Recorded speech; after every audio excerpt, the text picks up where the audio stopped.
Okay, let's try again.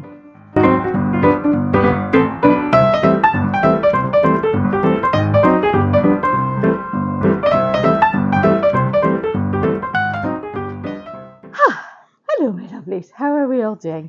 I hope you're having a really good week. I'm having a quiet week, quietish week. So what we're going to do this week, what's on the plan for this week? So I think when I did the vintage jeans video, I mentioned that I still had quite a bit of denim left over, and I'd already cut out the top of the overalls because I had been going to do some weird, it could be overalls, it could be just jeans thing, and then change my mind. So what we have in our current project basket, look at me being all organised. In our current project basket, we have the overalls pattern, which I keep my used patterns in folders. And we have the cutout bits of the overall, and we have, now I'm going to be honest, I've already started working on this. So all I did for the skirt part of, yes, so I didn't actually finish what I was going to say about what I was going to make. I'm making a pinafore with the leftover denim. I've actually still got some other denim leftovers still, even after this, so that'll be another project another time. So I cut out just basically 2 rectangles that I'm going to pleat down to my waist size, and it's just going to be about knee length. And I was thinking, I'll do the button sides on the overall, like it says on the thing. It's supposed to just be buttons on one side. And I thought, it might be nice to do buttons on 2 sides. And then I thought, now, wouldn't it be fun to do buttons all the way down, both sides of the whole pinafore, and then it kind of does double duty. I can wear it buttoned down as a dress, like just with a little shirt or t-shirt underneath, or I can open up the bottom part of the sides, the skirt part of the sides, and wear it more like a sort of apron type thing over a dress. And that gives me like multiple looks. And I thought, that sounds like fun. So that's what I'm going to do.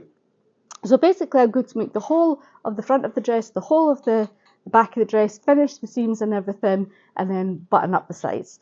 So that's what I'm up to. I'm quite excited about it, as you can probably tell. It came to me, I'd already started working on it, and it came to me last night, why don't I have it like this adaptable? I love the idea. I just love the idea. So let's get to it.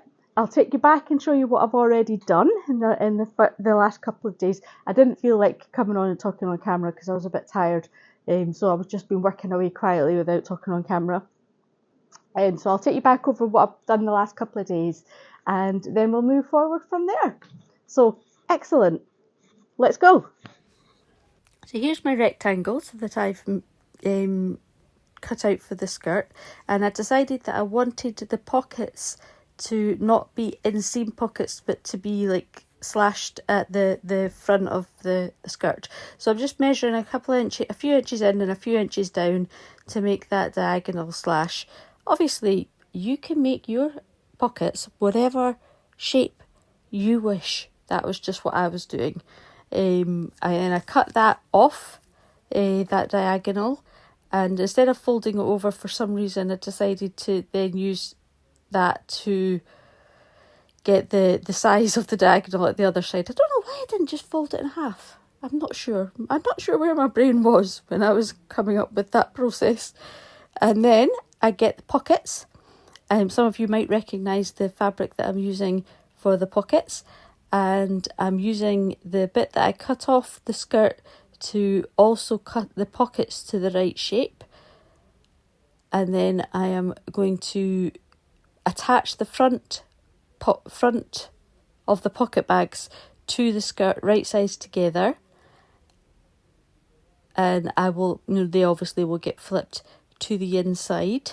So I'm pinning that together, getting that prepared. Then I remember that I need to make a facing for the back of the pocket, because when you look at the dress, I don't want you to be able to see that the back of the pocket is anything different. I want it to still be denim, so I have to make a facing for that. So I use the bit I cut off to make a facing, and In retrospect, I wish I'd made the overlap a little bit bigger. It only just overlaps the pocket and the facing, and which is fine. It's absolutely fine. But I think I should have made the facing a little bit bigger, because you do get flashes of the inner pocket, which is fine. For some reason, this took me longer to work out than I should have. That the facing needed to be the back of the edge of the skirt, and so I had to do my usual thing where I start from where I want it to end up and work my way back, because for some reason just could not get my brain around that day. It just was not working. So yeah, then I pinned them in place, ready to be the back of the pockets. And then we're taking this over, and I'm actually just running these through the overlocker, because my overlocker also does a straight stitch, so it can work perfectly well as a seam, particularly in an instance like this.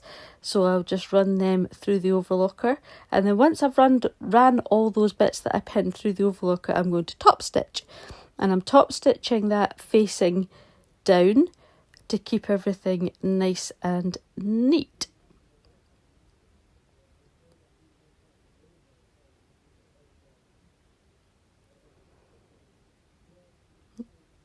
There we go. Yes, there we go. Yes, Liz, it's lovely and neat. Well done, Liz. Excellent. Okay, then I'm going to press the fronts of the pockets under so that they are on the inside of the garment, obviously. And we'll press that nice and neatly into place.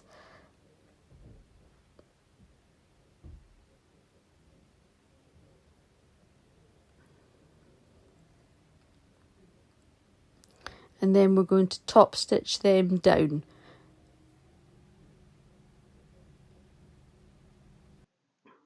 So for those of you who spotted the, shall we say, deliberate mistake, where I accidentally cut when I was making the pockets on the front,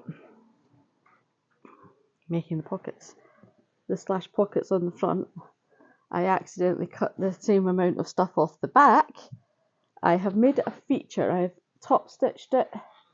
I put a thing back on it and top stitched it back on. So now it just looks like a feature. We're going with that. We're going with it's a design feature.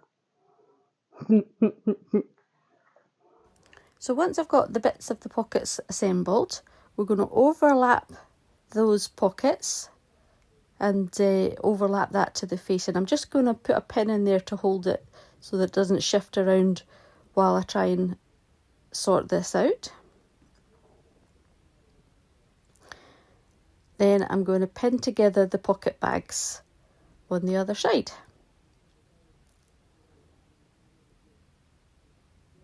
Well, I'm going to fuss with them a bit first because I like to faff. Then I'm going to pin together the pocket bags on the inside. And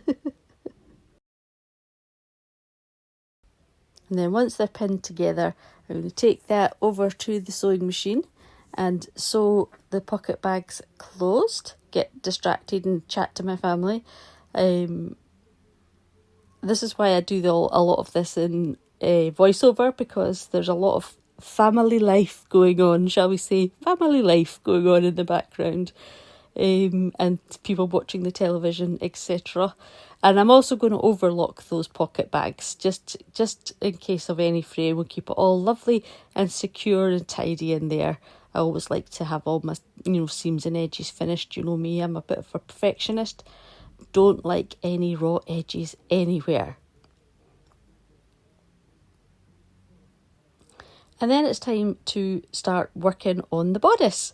So I'm marking in the darts where they go. You'll notice that that dart looks a bit funny. It's because I made a slight adjustment to the top edge of the bodice, and that excess fabric had to go somewhere, so it went into that dart. So that's the only reason it looks a bit odd. And I am using a whiteboard marker pen to put it in. to mark in my darts, but I mean, it's on the inside, nobody will ever see it, and it probably will wash out in the wash, I don't know, but nobody, you can't see it from the outside, and nobody's going to be inside my dress, so let's face it, it's absolutely fine. Only you guys on the internet know about it, you special few that are watching this video. So then I pin them together, and what I've been doing more and more recently is kind of batch processing. So I'm getting all the darts pinned up, ready to get sewn before I take anything over to the sewing machine, and it makes a more efficient use of my energy if I batch process rather than going backwards and forwards to, you know, although I know it's backwards and forwards, it's just turning the chair round, but that takes energy because I don't have a swivel chair yet. And then we're going to deal with the straps, which are very, very easy to deal with. I'm just going to pin round them, and then I'm going to sew round them, and then I'm going to, because I've batch processed, I'm going to do all those, what's the word? Darts. Those darts that I've pinned ready, I'm going to do them all at the same time and get that all underway.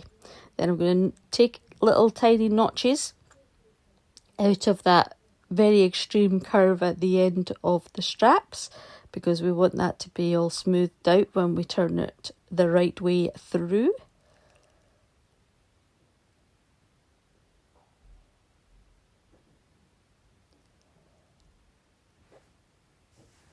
And we're going to get that turned through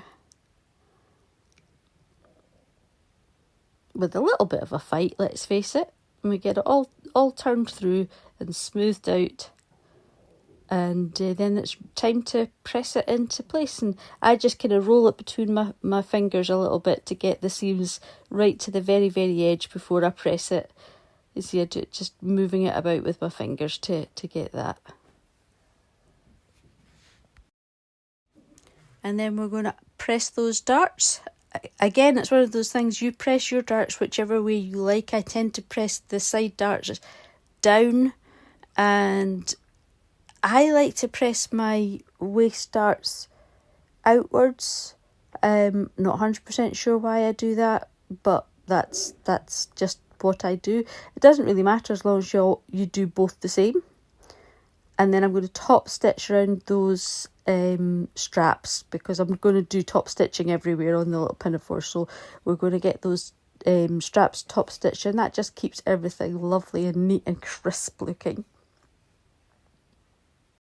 And then it's a new day, as you can tell by the change of sleeves, and I'm doing the lining. I'm just using up bits of leftover lining that I have in my drawers. So the top is one bit of lining and the bottom is a different bit of, the skirt is a different bit of lining. But again, that really doesn't matter, does it?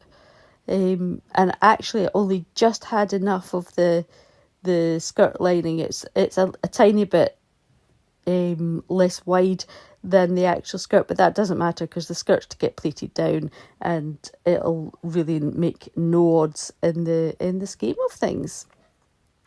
And there was a fault in this little bit of lining that I picked up in the charity shop, and it fell just after where I needed it to, which was great. I was able just to cut that fault off.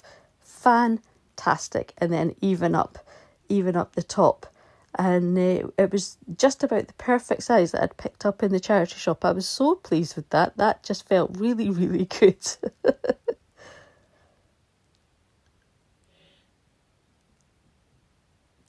And then we're just going to do the whole process again with marking and pinning the darts, sewing the darts, pressing the darts, all that good stuff, exactly the same as we did in the main bodice.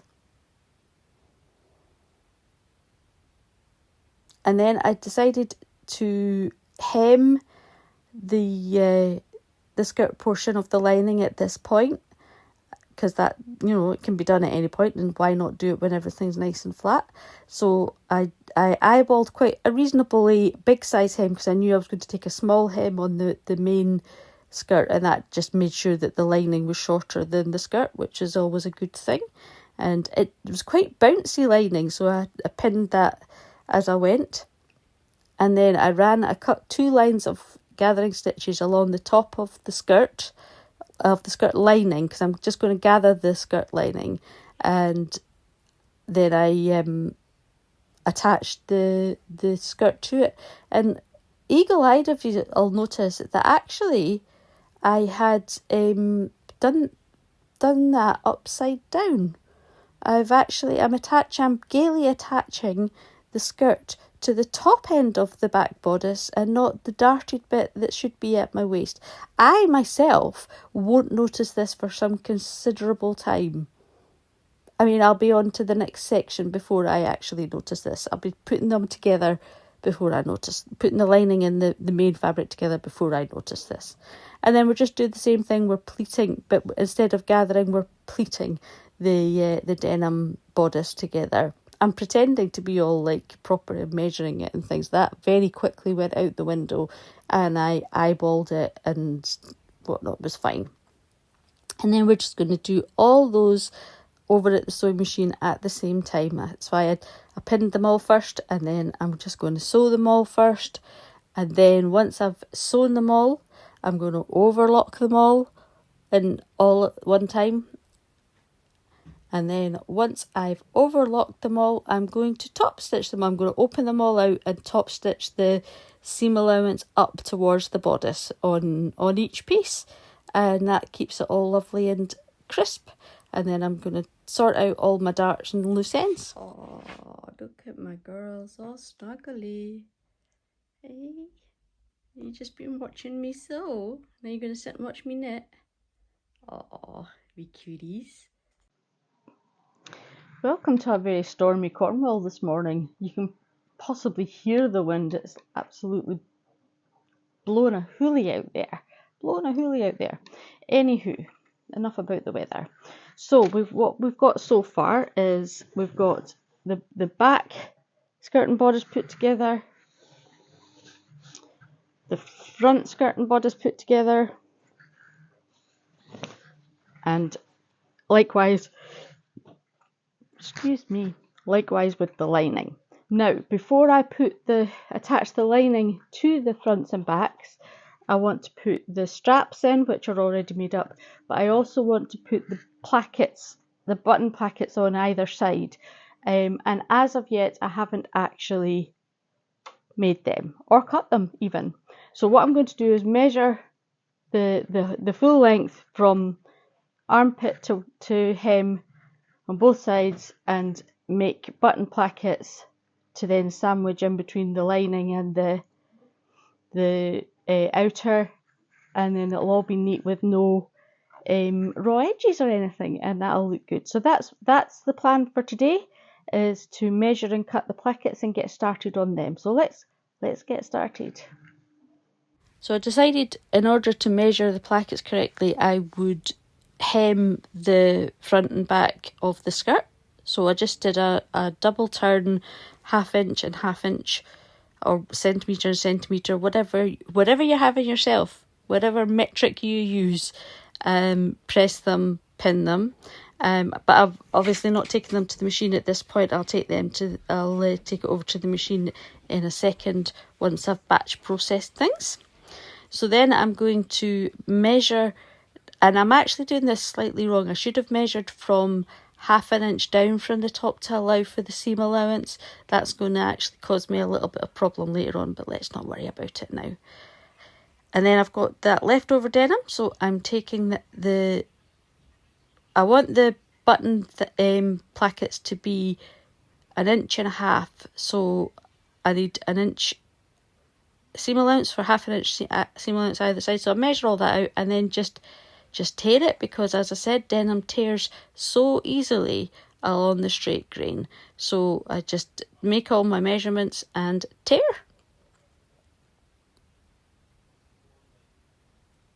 The only thing that with tearing is it gets a bit wavy like this, so I'm just running the iron over it to tidy that up again, smooth all that out again, and that's it. It's fine, and it makes sure everything's exactly right. It keeps it's so much straighter than if I tried to cut it myself. And then I'm just going to fold them right sides together, fold them in half long ways right sides together, and pin either end. I'm not worried about the long side at the moment, just the short sides. Pin the short sides so that I can sew them down so that when I turn them through, everything's nicely encased. So I'm taking them to the sewing machine and I'm sewing each end closed. And as you can see, oh, and the hem. So at this point, I sew the hem as well.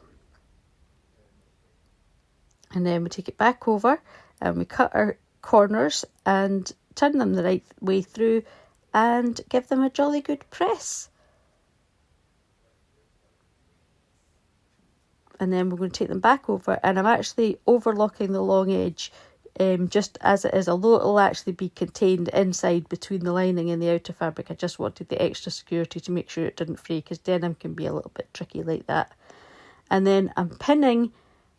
I made a little sandwich there of the outer fabric, the button placket and the lining, and pinned it all together on both sides, and then pinned it all the way round, and I'm doing that front and back. And then this is a roundabout when I noticed that I've pinned the bodice upside down and have to unpick it. There we go, unpicking, excellent. And then we pop the straps into that sandwich as well, facing down the way, so that when it's all opened out, they face up the way.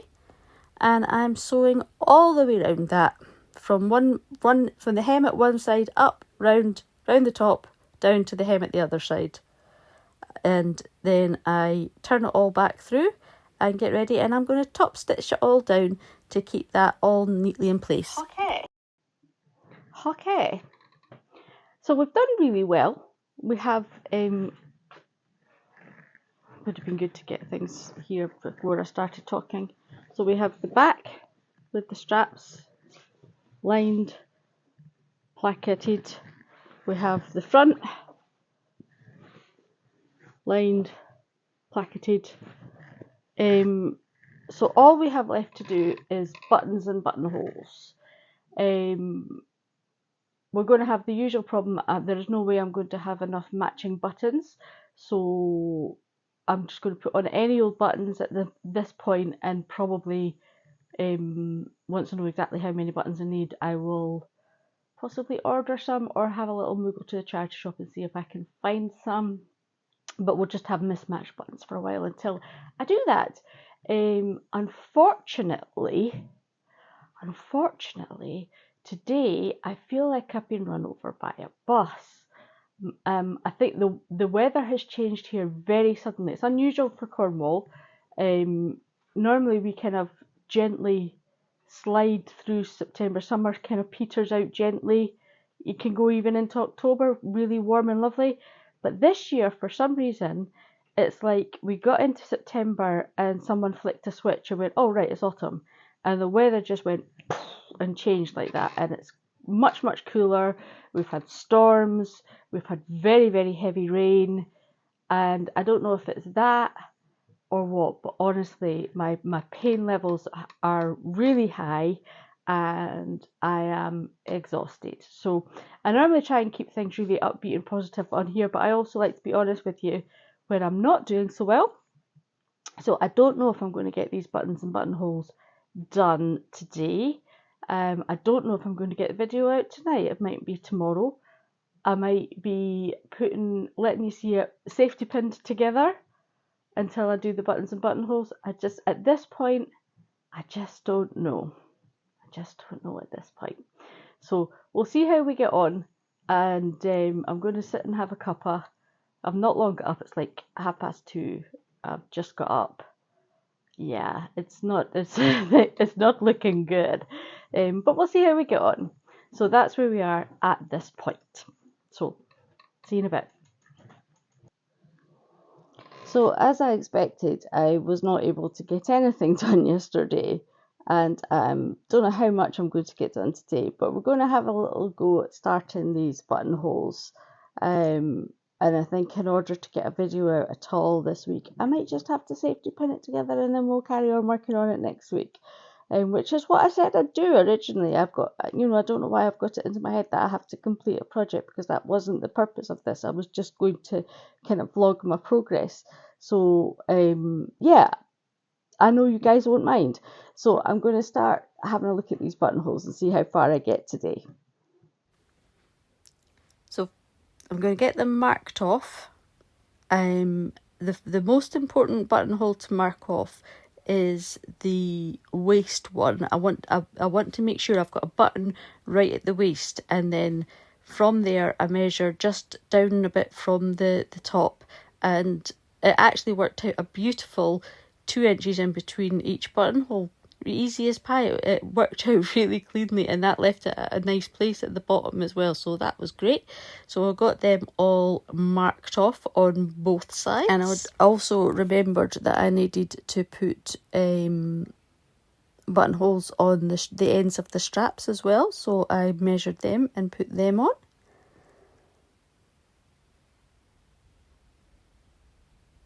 And I always do a couple of practice buttonholes. No matter how many times I've done buttonholes, always, just to make sure I've got, because you have to change a lot of settings to do buttonholes. So I always want to make sure I've got it right. So I set up the fabric exactly as it's going to be. So if there's interfacing, I put interfacing on it.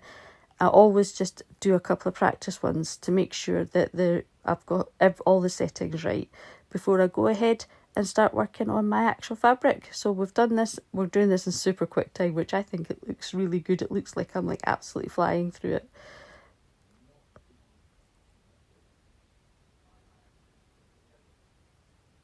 In the end, there was 12 buttonholes down each side of this pinafore, plus the 2 buttonholes on the straps, so that made 26 buttonholes altogether.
Okay, so that's it for this week. I have to admit, I am really pleased with how this has turned out. I'm really pleased. It is a little bit big. I had deliberately made it a little bit big so that I could wear sweaters and things under it in the winter because, obviously, because putting the button plackets on either side instead of just on the one side gave me like an extra inch at each side. So I thought, oh, that's great for wearing sweaters and things, but the back is just a bit too big. I don't know if that's because I've maybe stretched it as I've been sewing it, so I'll wait until the first wash and see if it goes back in, and if it doesn't, it's easy enough, just take a little dart in the back there. Not a problem. Not a problem. I can even, because of the way I've done the lining, I can even still access it from the inside, so that's absolutely fine. I'll be able to take a little dart without too much hassle, which is great. I love it as a pinafore. I love it as an apron. I just love it. I'm so delighted. Annie's already called me a pixie, but I think that just goes along with being 5'1". I don't think there's an awful lot I can do about the fact that I look like a pixie, and I just have to lean into it. I just have, it is what it is. Most of the time, I look like a pixie, and that is just a fact of life for me. When you're only 5'1", yeah. It is what it is. And I actually have to say I'm not mad about it, because, you know, who doesn't want to look like a pixie? That's what I'm saying. Who doesn't want to look like a pixie? The more whimsy we can get into our lives, the better. Whimsy. We love it. We just love it. So anyway, it's been a funny old week. I've had a funny old week health-wise, but, you know, less said about that the better, because that's boring. I've just done what I can do. I've just done what I can do. I got a little bit up in my own head at the beginning of the week about, you know, turning out a full, properly finished project and everything, forgetting that I was supposed to be doing this more kind of vlog style, so that I didn't put unnecessary pressure on myself. So, you know, once again, just a little reminder to myself that this is about having fun and enjoying it, and it's not a pressure, and to carry on with the sort of more vlog style and worry less about having finished projects and more about just letting you guys see the process, to see what I get up to in a given week with my ill health. And this week, with a difficult health week, would have been a good week to do that, but unfortunately I'd got all up in my own head. So these things happen. I think we all do that, don't we? We all can get a bit into our own heads sometimes about things, and all our good intentions go out the window. So here is my reminder to you to remember your good intentions. Remember not to put extra pressure on yourself. Life is pressured enough. Do not put extra pressure on yourself that doesn't need to be there. And do things that bring you joy. I mean, yeah, sorry, I always forget about my microphone. This may have been, you know, I may have pressured myself to do a full project, but it did bring me joy. Even as I was sewing this, it's brought me a lot of joy, because I've just found it delightful. And that's really nice. I enjoy when I find a project absolutely delightful. So yeah, so continue doing the things that bring you joy, and don't pressure yourself. Life is hard enough. Doesn't need to come from in here as well. So take care of yourselves. Tell me in the comments what you've been up to. I love hearing. I know some of you are waiting for results of tests and things. Some of you are going through various things. Some of you are moving house. So I wish you all the best with all of that. I do genuinely think about you when you tell me these things. So I wish you all the best, whatever you're doing, whatever you're waiting for, trying to do, expecting, dreaming of. I'm wishing you all the best, and take care of yourselves. And I hope that you and your loved ones are safe and well. Love from Liz.